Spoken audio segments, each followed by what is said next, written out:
Welcome to BRK news. Big debate with Guliwada Prasanna కుమార్కు స్వాగతం. ఈరోజు చూస్తే కనుక కల్వకుంట్ల కవితనే తెలంగాణ రాష్ట్రంలో కేంద్ర బిందువు. మాజీ సీఎం కేసీఆర్ బిడ్డగా తనకంటూ ఒక ప్రత్యేక స్థానాన్ని తెలంగాణ రాష్ట్రంలో ఏర్పరచుకున్నటువంటి కల్వకుంట్ల కవిత పార్టీ లైన్ దాటి వ్యాఖ్యలు చేశారని, అదేవిధంగా పార్టీ నుంచి బయటికి వెళ్ళడానికి అనేక రకాలుగా ప్రయత్నాలు చేస్తున్నారని చెప్పేసి బీఆర్ఎస్ నాయకులు తనపై ఆరోపణలు చేయడం జరిగింది.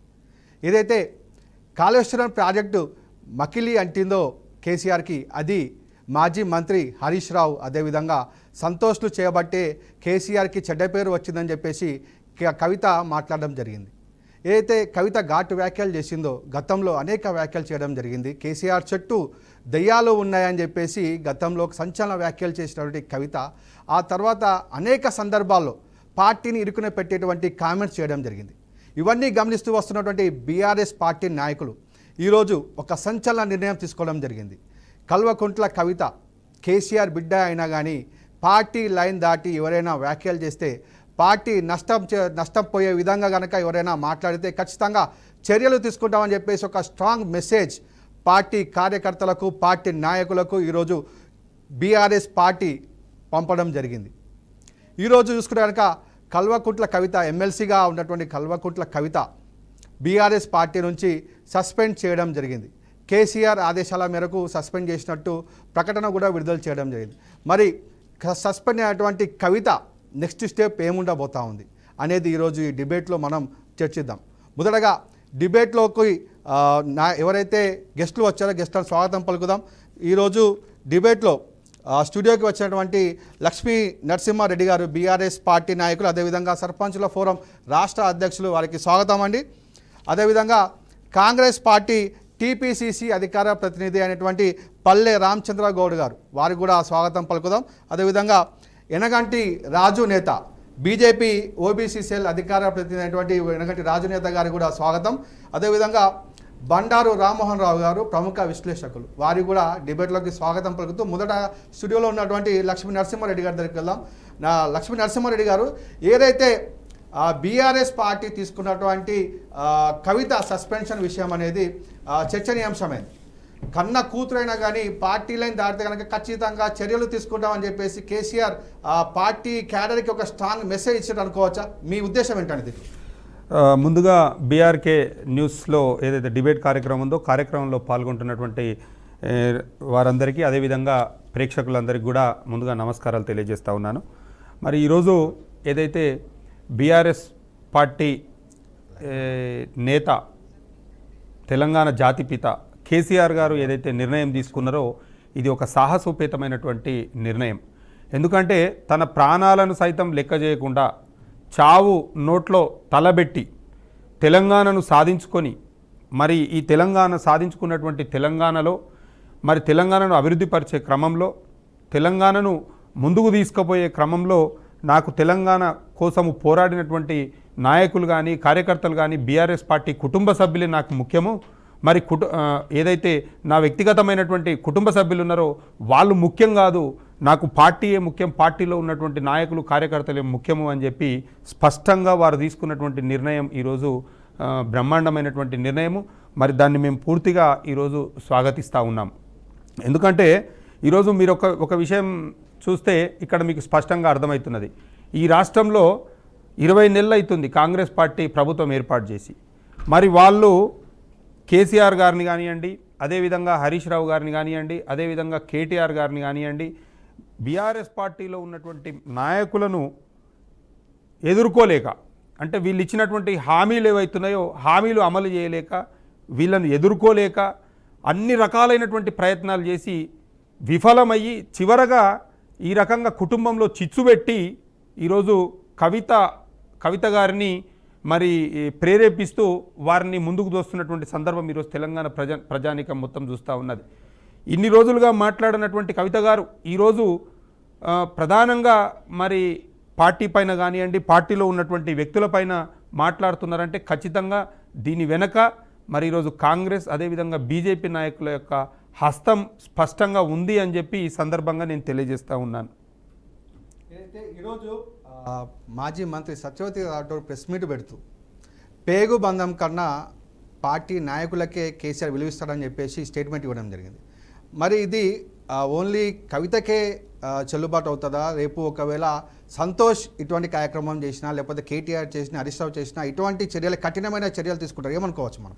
మీరు ఒక్కసారి చూసినట్టయితే ఈరోజు కన్న కూతురు పార్టీ లైన్ దాటింది అని చెప్పి కన్న కూతురుని సస్పెండ్ చేసినటువంటి సందర్భంలో ఇంక అంతకంటే గొప్పగా ఇంకెవరు ఉంటారండి? రేపు పార్టీకి సంబంధించినటువంటి ఏ వ్యక్తులైనా సరే, పార్టీకి సంబంధించినటువంటి నాయకులు ఎంతటి వారైనా సరే, పార్టీ లైన్ కానీ పార్టీ క్రమశిక్షణ కానీ దాటి వారు ముందుకు పోతే, లేకుంటే వాళ్ళు పార్టీకి నష్టమయ్యేటువంటి పనులు చేస్తే తప్పకుండా చర్య తీసుకుంటారు అని చెప్పి ఇదొక స్టేట్మెంటు, అదేవిధంగా ఇది ఒక హెచ్చరిక లాంటిది ఇది. ఓకే, ఒకసారి మనము కాంగ్రెస్ పార్టీ అధికార ప్రతినిధి పల్లె రామచంద్ర గౌడ్ దగ్గరికి వెళ్దాం. రామచంద్ర గౌడ్ గారు ఏదైతే బీఆర్ఎస్ పార్టీ లోపల ఉన్నటువంటి ఎమ్మెల్సీ కల్వకుంట్ల కవిత గారిని సస్పెండ్ చేయడం జరిగింది. అయితే బయట ప్రచారం ఏం జరుగుతుందంటే కాంగ్రెస్ పార్టీ ఆహ్వానిస్తుంది, కాంగ్రెస్ పార్టీ వెనుక నుంచి ఈ తతంగమంతా నడిపిస్తుంది అని చెప్పేసి ఆరోపణలు వస్తున్నాయి. కొంతమంది అయితే కాంగ్రెస్ పార్టీలో చేర్చుకొని మంత్రి పదవి కూడా ఇస్తామని చెప్పి అంటూ ఉన్నారు. మరి దీంట్లో ఎంతవరకు నిజం ఉంది? అసలు ఏం జరగబోతా ఉంది? కాంగ్రెస్ పార్టీ స్టాండ్ ఏం తీసుకోబోతా ఉంది? రామచంద్ర గౌడ్ చెప్పండి. మీరు అన్మ్యూట్ చేసుకోండి సార్. మీరు మ్యూట్లో ఉన్నారు, అన్మ్యూట్ చేసుకోండి ఒకసారి.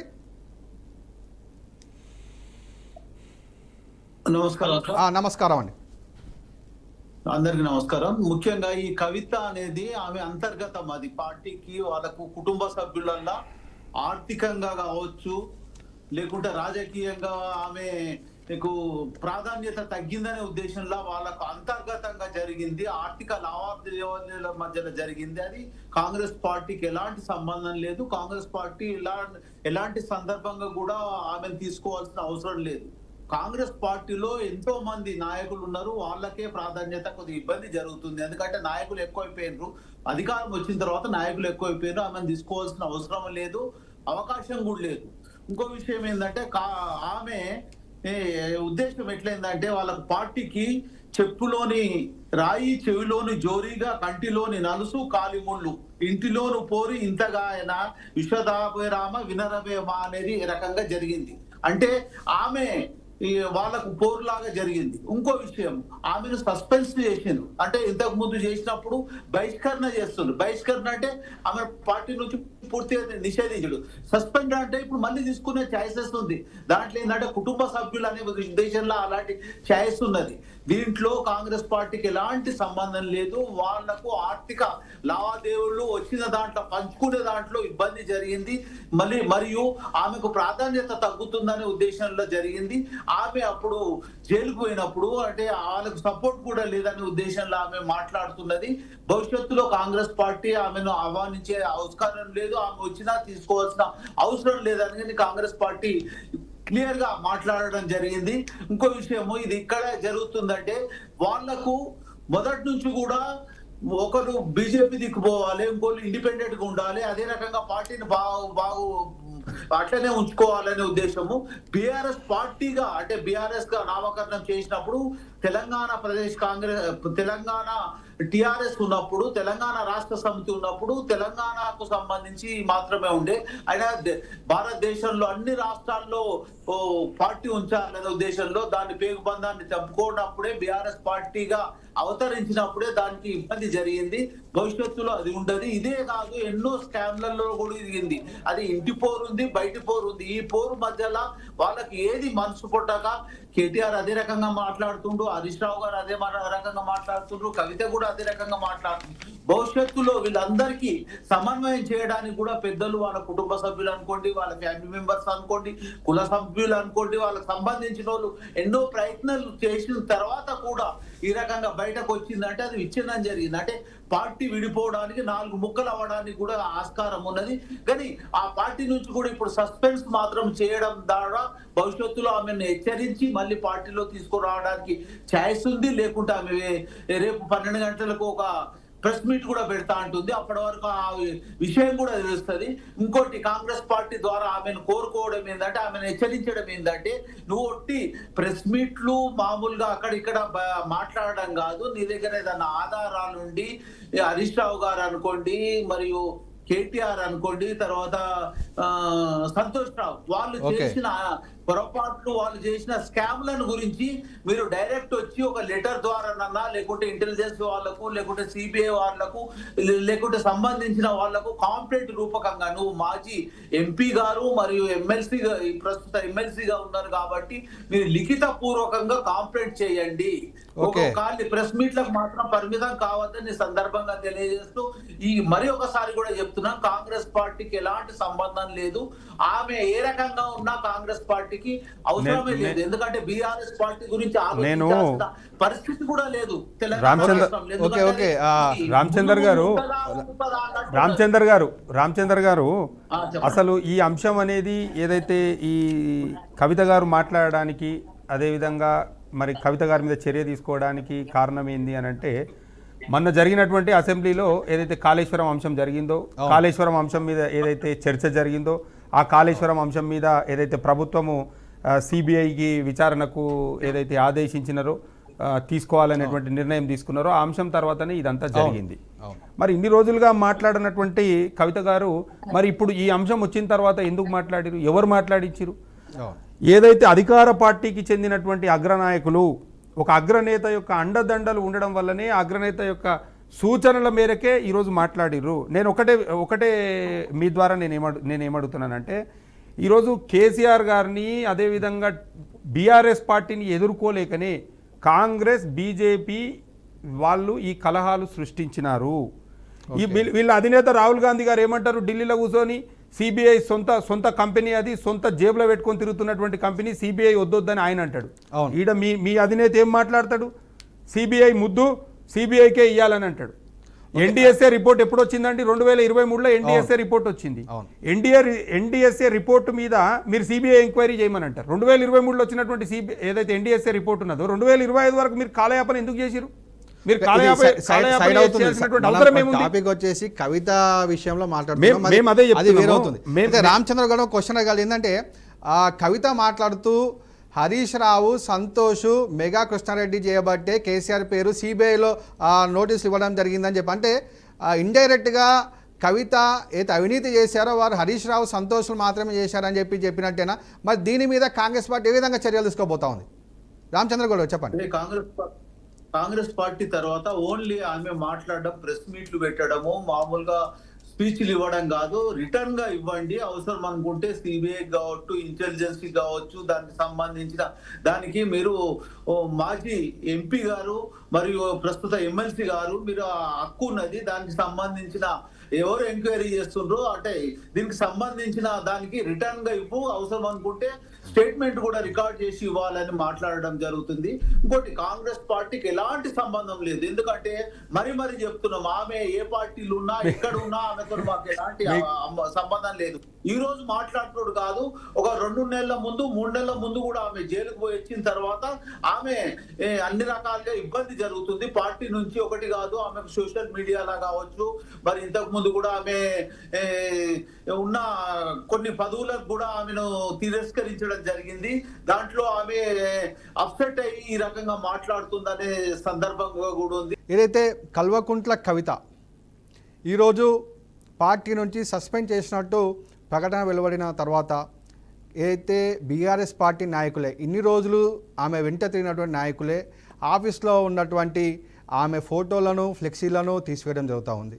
కొన్ని చోట్లయితే ఆమె దిష్టి బొమ్మను కూడా తగలబెట్టడం జరుగుతూ ఉంది. అసలు ఏం జరుగుతూ ఉంది?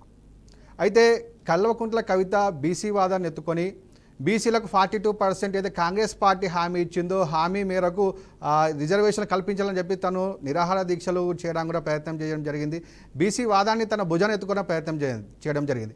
అయితే ఈ విషయం పైన బీజేపీ నాయకులైనటువంటి ఎనగంటి రాజు నేత గారు, బీజేపీ నాయకులైనటువంటి ఎనగంటి రాజు నేత, ఓబీసీ సెల్ అధికార ప్రతినిధి అయినటువంటి రాజు నేత గారి దగ్గరికి వెళ్దాం. రాజు నేత గారు చెప్పండి, ఏదైతే కల్వకుంట్ల కవిత గారు చేపట్టినటువంటి బీసీ నినాదం అది ఎంతవరకు నమ్మవచ్చు మనము? నిజంగా కల్వకుంట్ల కవిత బీసీ వాదాన్ని ఎత్తుకుంటే కనుక బీసీలు కల్వకుంట్ల కవిత వెంట నడిచే అవకాశం ఉందా? లేదా బీసీలు ఆమెను పక్కన పెట్టే అవకాశం ఉందా? మీ మీ మీ విషయం చెప్పండి. ముందుగా టీవీ డిబేట్ లో పాల్గొంటున్నటువంటి పెద్దలందరికీ కూడా నమస్కారం అండి. నమస్కారం. ఈరోజు కవిత గారు ఏదైతే నిన్న ప్రెస్ మీట్ పెట్టి ఏదైతే సంచలన వ్యాఖ్యలు చేయడం జరిగిందో దాని మీద ఈరోజు రాష్ట్ర వ్యాప్తంగా చర్చ నడుస్తుంది. అవును. ఆమె కొత్త పార్టీ పెడతదా లేకపోతే వేరే దారి ఏదన్నా చూసుకుంటుందా అనే చర్చ తీవ్రంగా నడుస్తున్నటువంటి తరుణంలో ఈరోజు ఆమె గత కొన్ని రోజుల నుంచి బీసీ వాదాన్ని ఎత్తుకొని తిరుగుతున్నట్టుగా ఆమె చేస్తున్నటువంటి కార్యక్రమాలన్నీ కూడా ఈరోజు చాలా ఆశ్చర్యాన్ని కలిగిస్తున్నాయి. ఓకే. ఎందుకంటే గత 10 సంవత్సరాల కాలంలో అంటే 2001 నుంచి టిఆర్ఎస్ పార్టీ ప్రారంభమైనప్పటి నుంచి ఆమె టిఆర్ఎస్ పార్టీలోనే కొనసాగుతూ జాగృతి అనేటువంటి ఒక సంస్థ ద్వారా ఆమె జనాలలో అనేక కార్యక్రమాలు చేసినప్పటికీ కూడా ఎప్పుడు కూడా ఆమె బీసీ రాగాన్ని అందుకోలేదు. బీసీల కోసం ఏనాడు కూడా ఆమె కృషి చేయలేదు. ఓకే. ఇప్పుడు కేవలం రాజకీయాల్లో నిలదొక్కుకోవడం కోసం లేకపోతే రాజకీయాల్లో నాకంటూ ఒక ప్రత్యేకమైన స్థానం ఉండాలనే ఒక ఉద్దేశంతో ఈరోజు కామారెడ్డి డిక్లరేషన్ మీద బీసీలకు 42% రిజర్వేషన్ల మీద ఆమె తరచూ మాట్లాడుతూ వచ్చింది. కానీ ఆమెను ఈరోజు తెలంగాణ రాష్ట్రంలో ఉన్నటువంటి 2 కోట్ల మంది బీసీలు ఈరోజు నమ్మేటువంటి పరిస్థితి లేదు. ఎందుకనంటే గతంలో 9 సంవత్సరాల పాటు అధికారంలో కాంగ్రెస్ పార్టీ ఉన్నప్పుడు ఆమె ఎంపీగా ఉన్నారు. నిజామాబాద్ నుంచి ఎంపీగా ఆమె ఎన్నికయ్యారు. మరి అప్పుడు బీసీలకు అన్యాయం జరుగుతుంటే ఏనాడు కూడా పట్టించుకోలేదు. ఒక్కసారి కూడా 2001 నుంచి ఇప్పటి వరకు వాళ్ళ పార్టీకి అధ్యక్షుడిని ఒక బీసీగా ప్రకటించలేదు. ఎప్పుడు కూడా పదవి ఇవ్వలేదు. అదే రకంగా బీసీని ముఖ్యమంత్రిని చేస్తామని చెప్పి ఒక దళితుని ముఖ్యమంత్రిని చేస్తామని చెప్పి అట్లా మోసం చేస్తే కూడా ఏనాడు కూడా ఆమె ఏనాడు పల్లెత్తు మాట ఈరోజు తండ్రిని అడగలేదు, అటు అన్నని అడగలేదు, అటు బావని అడగలేదు. ఎవరిని కూడా ఈరోజు టిఆర్ఎస్ పార్టీలో అప్పుడు ప్రశ్నించలేదు. మరి ఎస్సీ ఎస్టీ బీసీలకు ఇన్ని రోజుల పాటు అన్యాయం జరుగుతుంటే ఎప్పుడు కూడా ప్రశ్నించని ఆమె ఈ రోజు వచ్చి బీసీలకు న్యాయం చేయాలని చెప్పేసి దీక్షలు చేసినా ధర్నాలు చేసినా ఎవరు కూడా పట్టించుకోరు.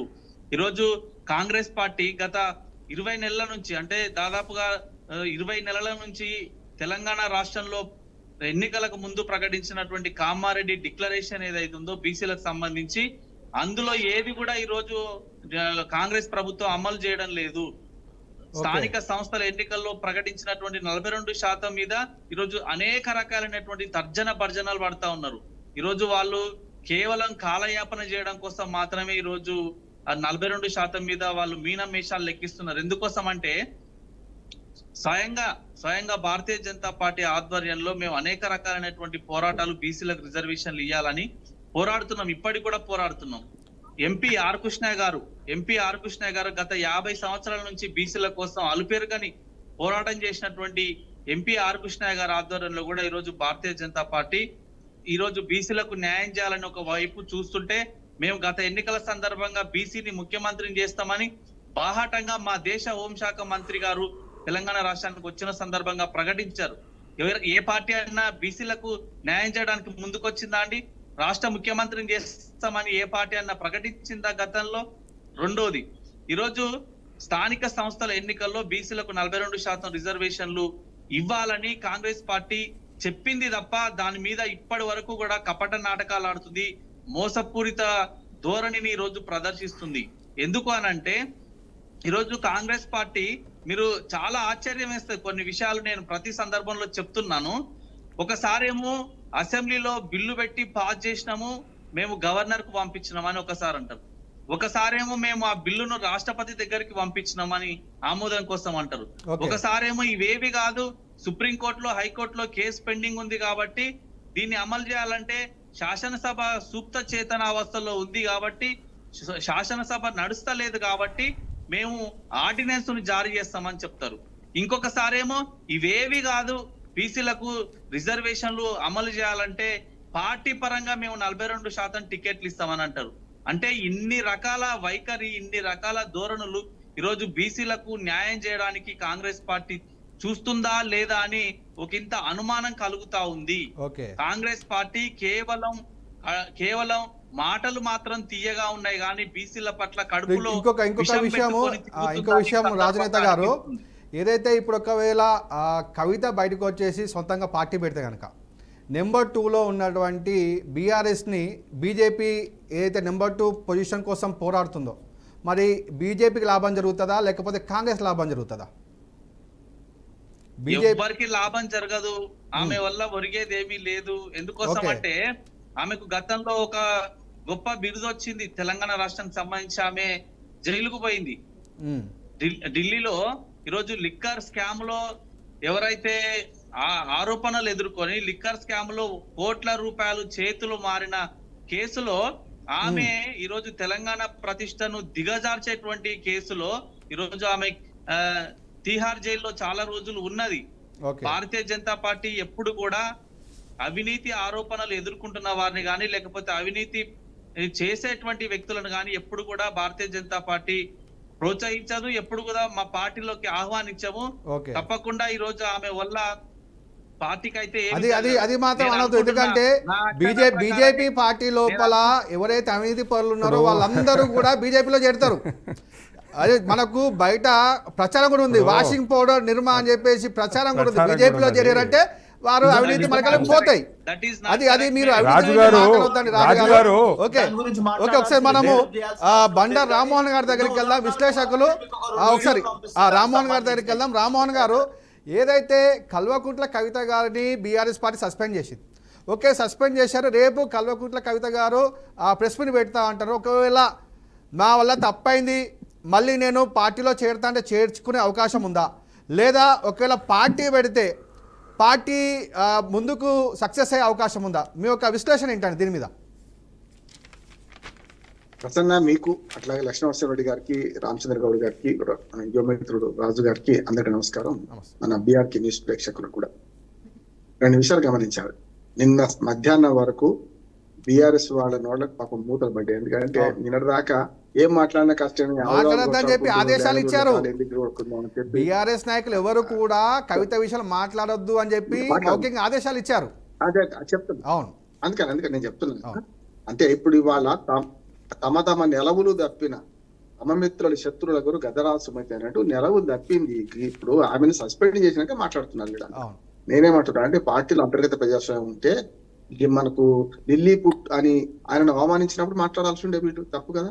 ఏమంటే అంటే వాళ్ళ హరీష్ రావు దగ్గరికి వచ్చి సంతోష్ రావు దగ్గరికి వస్తేనే ఇవాళ కదిలింది తప్ప అవినీతి మూలాలు వెలికి తీసే క్రమంలో తప్పింది తప్ప ఆనాడే మరి లిల్లీపుట్ అన్నప్పుడు కానీ, దయ్యాలునే మా నాన్న పక్కన అన్నప్పుడు కానీ, లేకపోతే మా లేఖ లీక్ చేసిన దయ్యాలు ఎవరన్నప్పుడు కానీ, అంటే నిన్నటి దాకా చలనం లేకపోతే ఏమన్నట్టు స్పష్టంగా చెప్తున్నా. పార్టీలో అంతర్గత ప్రసారం లేదు.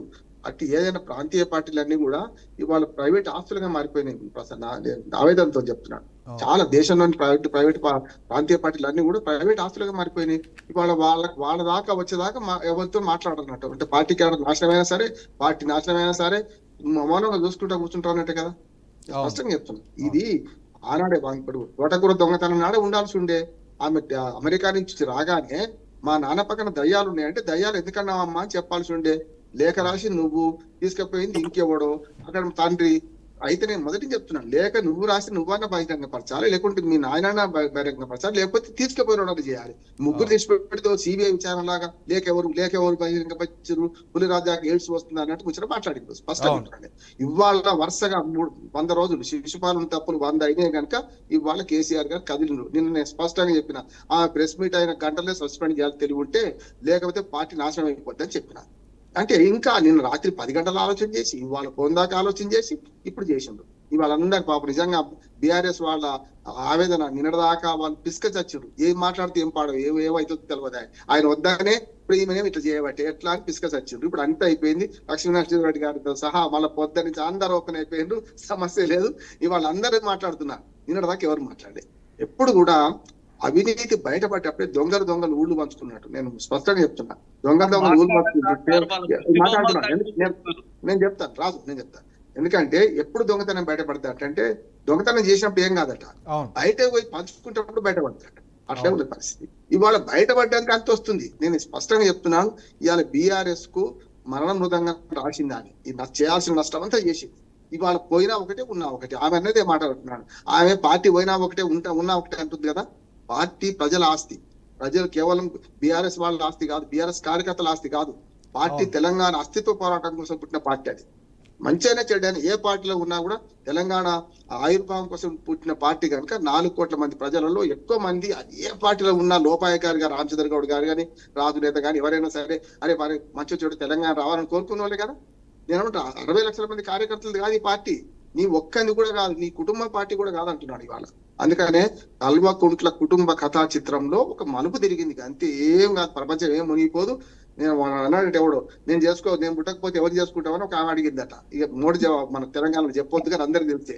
అందుకని నేను ఏమంటున్నానంటే ఈ కవిత ఉంటే ఎంత పోతే ఎంత ఇవాళ పార్టీలా కదా, ఆమె అన్నది కదా పార్టీ ఉంటే ఎంత పోతే ఎంత అంటే అది చాలా దుర్మార్గమైన మాట. ఎందుకు దుర్మార్గం చెప్తాను. ఇప్పుడు పార్టీ పేగుబంధం మొదటి నుంచి ఉన్న వాళ్ళకే తెలుసు. లక్ష్మీనరసింహరెడ్డి గారు ఉన్నారు అనుకోండి, ఆయన పేగుబంధం తెలుసు. ఎందుకంటే అరే పార్టీని పట్టుకుని ఏడ్చి మొత్తం మంచిగా చెడ్డైనా సరే ఏమన్నా కానీ పైన వాళ్ళు పంచుకుంటేది, మనమైతే మన పని మనం చేసుకుందాం, సర్పంచ్ గా ఆ ఊరైతే బాగా చేసుకుందాం అనుకున్నాడు. సర్పంచుల సంఘానికి రాష్ట్ర అధ్యక్షుడు ఉన్నాడు.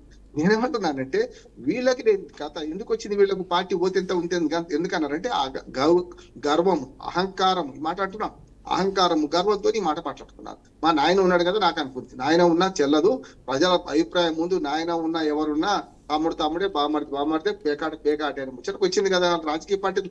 ఇలా ఒత్తిడి ఎంత వచ్చింది అంటే సామాన్య ప్రజలు కూడా ఇంకెందుకు వచ్చుకున్నారా, నువ్వు ఎందుకు సస్పెండ్ చేస్తలేరు అని అడిగే కాడికి వచ్చింది వాళ్ళ. నేను ఇంకో మాట చెప్తాను, పార్టీ ఉంటేంత పోతే ఎంత ఎందుకు అనగలిగిందంటే పార్టీ ఆవిర్భావం అన్నాడు కేసీఆర్ ఒక్కడి పిడికడి మాత్రం మొదలు పెట్టిండు. ఆ తర్వాత ఒకరు చేరుకుంటా అన్ని పార్టీల్లో వాళ్ళ మంచి చూడాలి చేరి పార్టీ నడిపారు. కొడుకు బిడ్డ ఎప్పుడొచ్చిండ్రు రాజకీయంగా చూస్తే ప్రసన్న, మనకు కొడుకు బిడ్డ మధ్యన వచ్చిన వాళ్ళు ఇద్దరు కూడా కదా. ఆనాడు మొదటి నుంచి ఉన్నాడు, సరే మామతో ఉన్నాడు. ఒక మాట చెప్తాను నేను, ఆయన ఎందుకు అంటున్నానంటే, ఎందుకు ఆవేదనతో అంటున్నానంటే పార్టీలను ఇట్లా చులకనగా మాదే అధికారం, మాదే మా నాన్న ఉన్నాడు ఏం చేస్తామని అహంకారంతో మాట్లాడితే ఏవైతే చెప్తున్నాను నేను. అందుకని మొదటి నుంచి పేగుబంధం వీళ్ళకి ఎందుకు లేదని చెప్తాను. మొదటి నుంచి కార్యకర్తలు కేసీఆర్ ఎంబడి తిరుగున పేగుబంధం ఉన్నది. మధ్యాహ్నం పార్టీ ద్రోహులు, బయట తెలంగాణ ద్రోహులను కూడా చేర్చుకొని అసలైన కార్యకర్తలకు అన్యాయం చేయడానికి ఈ పార్టీకి స్థితి వచ్చింది అంటున్నాను. దుర్మార్గులను తెలంగాణ ద్రోహులను చేర్చుకొని మంత్రి పదవులు ఇస్తారు మీరు అని చేసింది కదా, అప్పుడు మాట్లాడే కవిత అంతే. అది పక్కన పెడతాం. 2018 తర్వాత కూడా మరి చాలా అంటే మొన్న 20 నెలల నుంచి కాంగ్రెస్ పార్టీ ప్రభుత్వం వచ్చిన తర్వాత కూడా చాలా బదనం చేస్తున్నాను ఆయన. మరి అప్పుడు ఎందుకు మాట్లాడలే అంటే వాటాల్లో తేడా వచ్చిందా అన్నకు చెల్లెలకు, లేకపోతే వాళ్ళ కాళేశ్వరం అవినీతి డబ్బులు వాటా తేడా వచ్చిందని ప్రజలు అంటారు కదా. నా ఉద్దేశం ఏంటంటే పార్టీకి చేయాల్సిన నష్టం అంతా ఆమె చేసింది. ఇప్పుడు బయటకు పంపిన ఒకటి, ఇట్లా ఉంచుకున్నా ఒకటి, ఇంకా ఉంచుకుంటే ఇంకా కష్టం.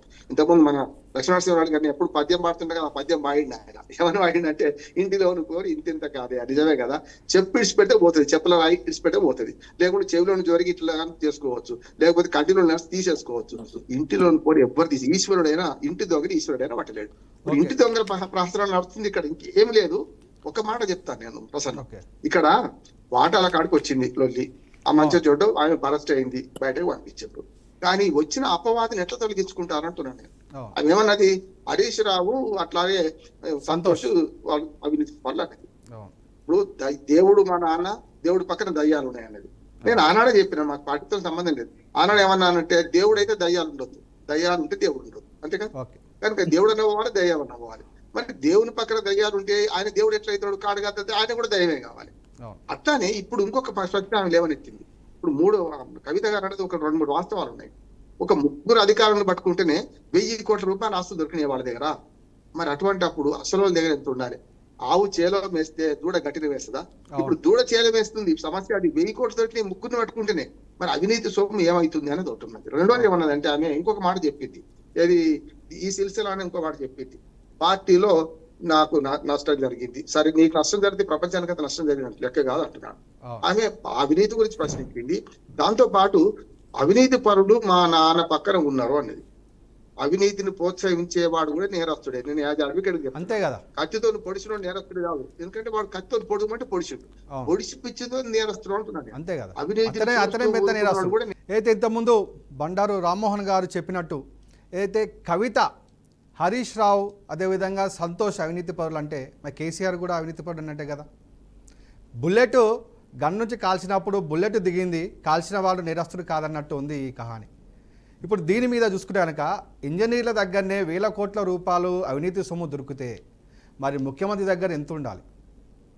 మరి ఈ విషయం పైన బీఆర్ఎస్ నాయకులైనటువంటి లక్ష్మీ నరసింహారెడ్డి గారు ఏదైతే ఇంతో బండారు రామ్మోహన్ గారు చెప్పినట్టు హరీష్ రావు, సంతోష్, మెగా కృష్ణారెడ్డి వల్లనే కేసీఆర్ పేరు సిబిఐ చేర్చిందన్నప్పుడు కేసీఆర్ కూడా అవినీతి పరుడే కదా, మరి దీని మీద మీ సమాధానం ఏంటంటే? నేను ఒకటే చెప్తున్నా సార్, మాట నేను ఇప్పుడు వినండి. నేను ఒకటే చెప్తున్నా. ఇప్పుడు ఏదైతే మన రామచంద్ర గౌడ్ గారు, అదేవిధంగా రాజు నేత గారు, రామ్మోహన్ రావు గారు ఏదైతే మాట్లాడినారో, ఇక్కడ కాంగ్రెస్ అదేవిధంగా బీజేపీ పార్టీ ఇద్దరు లోపాయికారి ఒప్పందంతో ఓకే కవితను వినియోగించుకుంటూ ఈరోజు బీఆర్ఎస్ పార్టీని బద్నాం చేయాలనేటువంటి క్రమంలోనే ఇదొక చర్య.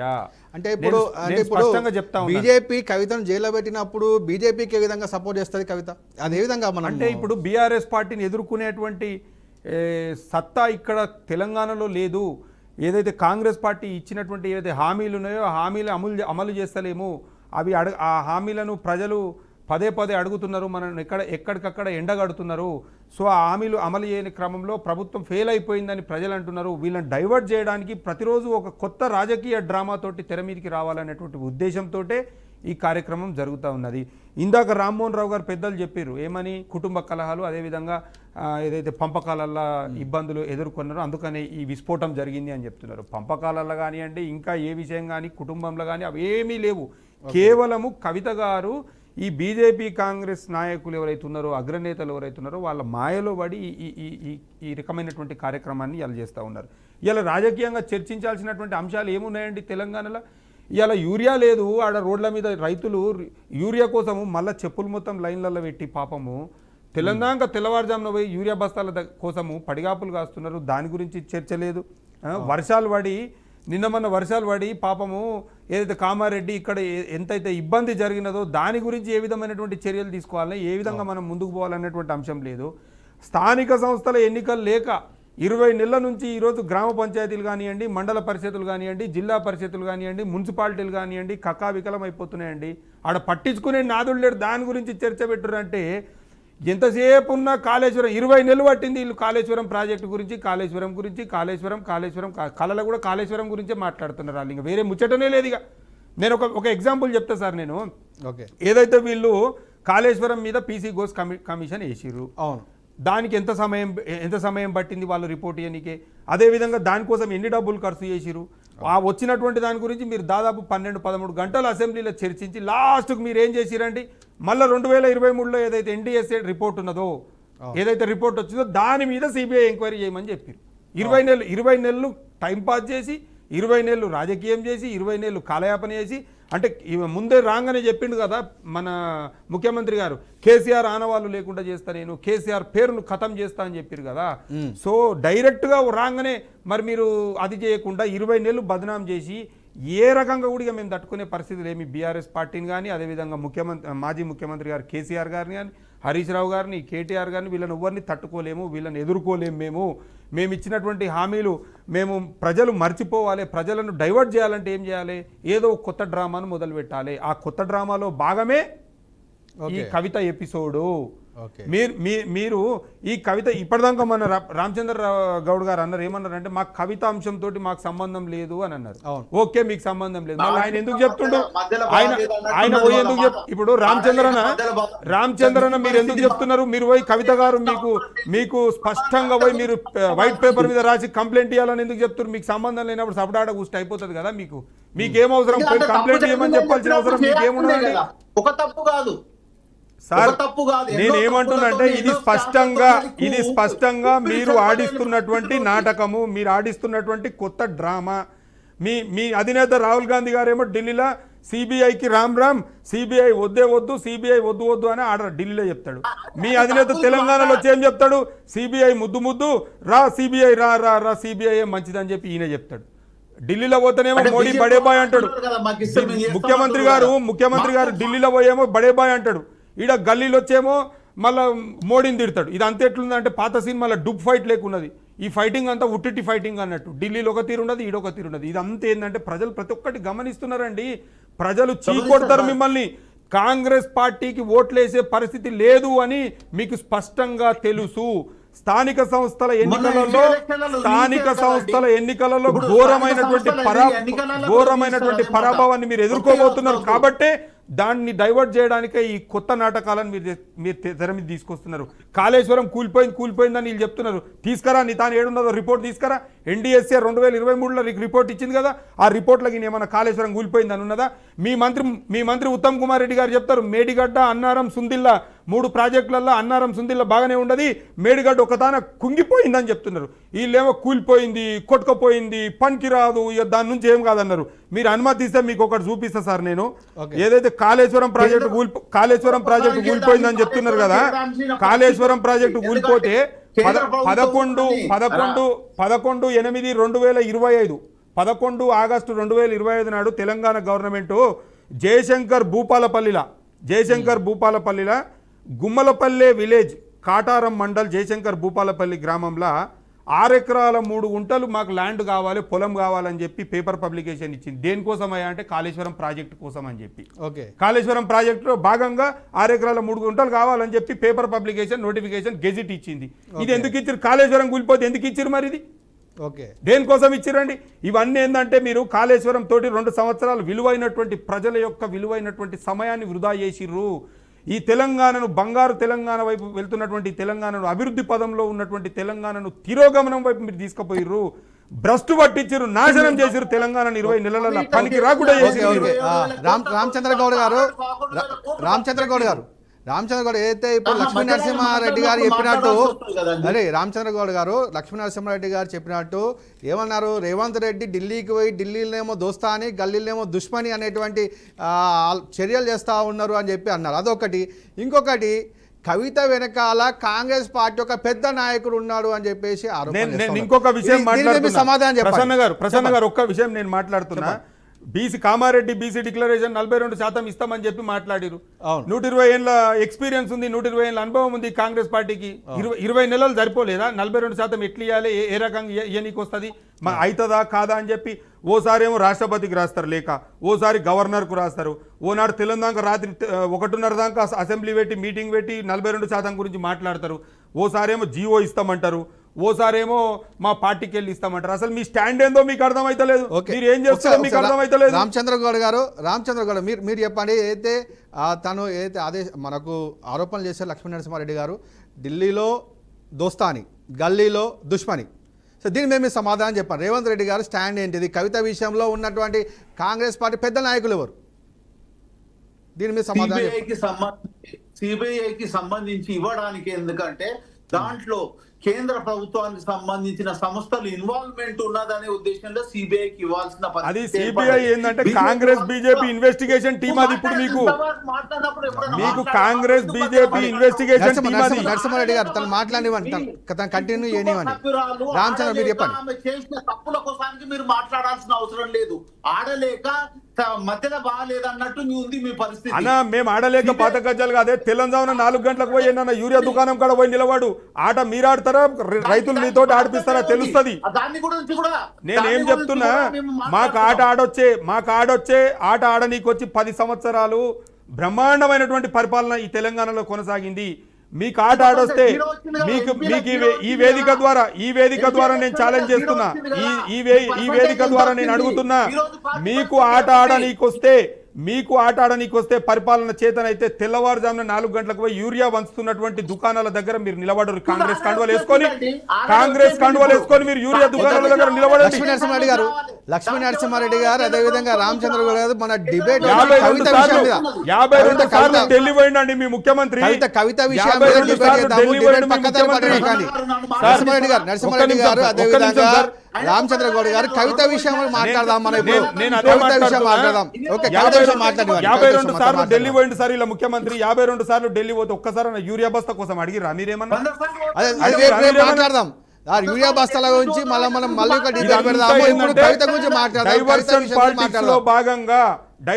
పాలిటిక్స్ లో భాగంగా పాపం కవిత గారిని వినియోగించుకొని ఈ రోజు ఈ పరిస్థితి, ఈ కొత్త ఎపిసోడ్ నడిపిస్తున్నటువంటి కేంద్రంలో ఉన్న బీజేపీ తెప్పియకపోవడానికి కారణము సత్యాన్ని మీరు వక్రీకరించాల్సిన అవసరం లేదు. ఓకే ఇంకోటి బీసీ గురించి మాట్లాడితే బీసీలకు ఖచ్చితంగా 42% ఇవ్వాలని కాంగ్రెస్ పార్టీ చిత్తశుద్ధి ఉండి అసెంబ్లీలో ఏకగ్రీవంగా తీర్మానం చేసి రాష్ట్రపతి నుంచి 9th షెడ్యూల్ ఇస్తేనే చట్టబద్ధత వస్తుంది.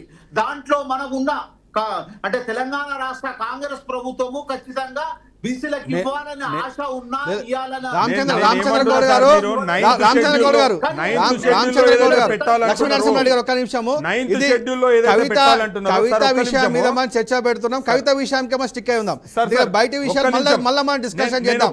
కవిత విషయం లేని కవిత వెనకాల ఉన్న కాంగ్రెస్ పార్టీ అదృష్ట శక్తి ఎవరు అనేది దానికి లక్ష్మణరెడ్డి గారు ఒక్క నిమిషం సార్. 9th షెడ్యూల్లో ఏదైతే మీరు అంశం పెట్టాలి 9th షెడ్యూల్లో పెడితేనే అది పాస్ అవుతుంది అని చెప్పి మీరు చెప్తున్నారో, తెలంగాణ కూడా 2001లో ఉద్యమం మొదలు పెట్టినప్పుడు 7 వస్తుందా తెలంగాణ రాదు అని చెప్పి చాలా మంది మాట్లాడారు, చాలా మంది చేసిరు. 14 సంవత్సరాల తర్వాత కొట్లాడినాక తెలంగాణ. నేను ఇప్పుడు కూడా చెప్తున్నా, మీకు నిజంగానే చిత్తశుద్ధి ఉంటే నడువురి ఢిల్లీకి పోదాం, మీ ఎంబడి మేము కూడా వస్తాము. 9th షెడ్యూల్లో చేర్చినాకనే మళ్ళీ తెలంగాణకు వస్తాం, నడువురి మీ ఎంట మేము కూడా వస్తాం, అప్పుడే మాట్లాడదాం పారి. ఇదంతా ఏంటంటే డైవర్షన్ పాలిటిక్స్ తోటి 20 నెలల విలువైనటువంటి తెలంగాణ సమయాన్ని వృధా చేసిర్రు. ప్రజలను నమ్మించి మోసం చేసిర్రు. ప్రజలు ఖచ్చితంగా రాబోయే స్థానిక సంస్థల ఎన్నికలలో మీకు బుద్ధి చెప్తారు. ఇప్పుడు కొత్త టాపిక్ దొరికింది మీకు. కవిత అనేటువంటి అంశం తీసుకొని కవిత గారిని పావులాగా వాడుకొని బీఆర్ఎస్ పార్టీని డ్యామేజ్ చేయాలనుకుంటున్నారు. కానీ మాకేం కాదు, మేమేం భయపడేది లేదు. రామచంద్ర గౌడ్ గారు పెద్ద ఫరక్ పడదు. రామచంద్ర గౌడ్ ఇప్పుడు ఏపీలో జగన్ ని దెబ్బతీయడానికి షర్మిలను ముందు పెట్టుకున్నారు కాంగ్రెస్ పార్టీ. ఇప్పుడు మరి బీఆర్ఎస్ దెబ్బతీయడానికి కవితను ముందుకు తీసుకువస్తున్నారని చెప్పేసి అంటా ఉన్నారు. దీని మీద మీరేమంటారండి? రామచంద్ర గౌడ్ గారు చెప్పండి. మాకు ఆమె గురించి అవసరమే లేదు. కాంగ్రెస్ పార్టీ స్టాండర్డ్ ఉన్నది, ఇప్పటికి బలంగా ఉన్నది. బీఆర్ఎస్ పార్టీ ఈ రోజు ఆ పార్టీ పరిస్థితి బాగాలేదు.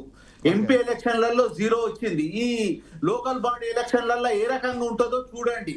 దాని గురించి కవితకు కాంగ్రెస్ పార్టీకి ఎలాంటి సంబంధం లేదు. వాళ్లకు ఆర్థికంగా అక్రమంగా సంపాదించిన డబ్బుల పంపకంలో పొరపాట్లు జరిగి, ఆస్తి పంపకాలలో పొరపాటు జరిగి, అది ఎన్నోసార్లు సిట్టింగ్ లో అంతర్గతంగా మాట్లాడి అది బయటకు వచ్చింది. ఒక రోజు బయటకు వచ్చింది కాదు. ఓకే, ఇంకో విషయం ఆమె కూలంకషంగా చెప్తున్నది. ఆమె లిక్కర్ స్కామ్ లో ఉన్నప్పుడు ఆమెకి ఏ రకంగా హెల్ప్ జరగలేదు. పార్టీ నుంచి పార్టీ కోసానికి ఎన్నో చేసినా ఆమెకు హెల్ప్ జరగలేదు. ఆ ఉద్దేశంలో ఆయన ఆమె బయట పడిపోయింది. కాంగ్రెస్ పార్టీకి ఎలాంటి సంబంధం లేదు. రేపు కాంగ్రెస్ పార్టీ ఆమె వస్తేనే కాంగ్రెస్ పార్టీ ఉంటదని కాదు, ఆమెకి ఎలాంటి సంబంధం లేదు.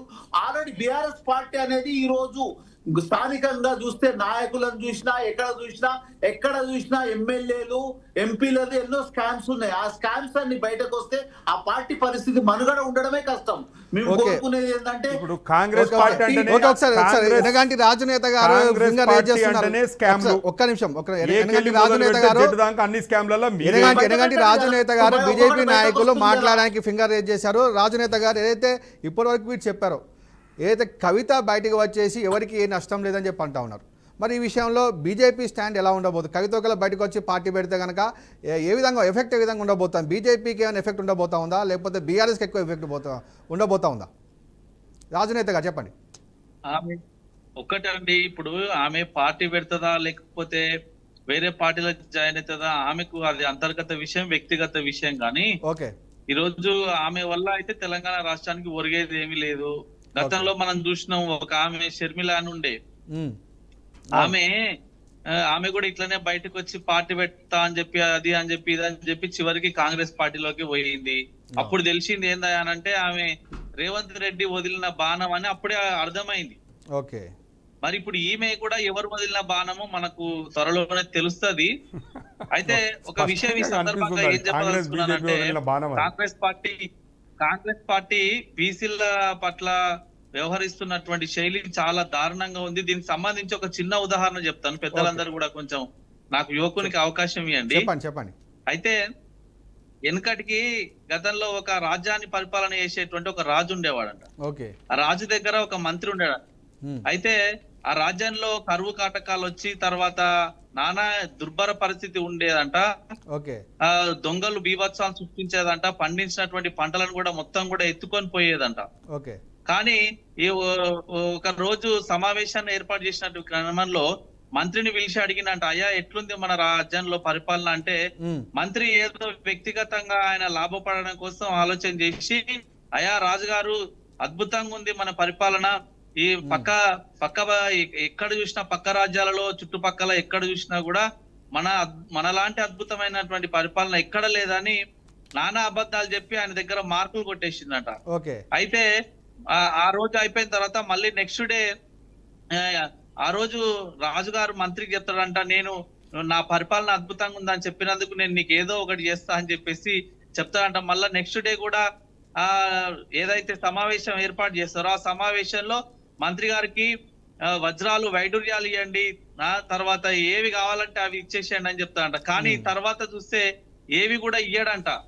అయితే దాని సారాంశం ఏంటంటే, నేను రాజ్యంలో పరిపాలన బాగాలేకున్నా బాగుందని చెప్పి నీ చెవులకు ఆనందాన్ని కలిగించిన, మీరు కూడా నాకు ఇవ్వాల్సినవి ఇవ్వండి అంటే, నువ్వు నాకు ఆనందాన్ని కలిగించినావు కాబట్టి నేను కూడా నీకు అవి ఇవి ఇస్తా అని చెప్పేసి నీకు కూడా చెప్పినా ఇంకా అంతే సంగతులు అని. అంటే ఈ రోజు తెలంగాణ రామచంద్ర గౌడ్ గారికి మిగిలేదు కూడా గదే మరి. 100 సార్లు చెప్తున్నారు, 20 నెలలు కాలయాపన చేస్తున్నారు తప్ప ఏది చేయకుండా ఒక అడుగు ముందుకు వేయకుండా ఈ రోజు బీసీలను మరోసారి మోసాలకు గురి చేసేటట్టు ఈ రోజు ప్రణాళికలు వేస్తున్నట్టు తెలుస్తుంది.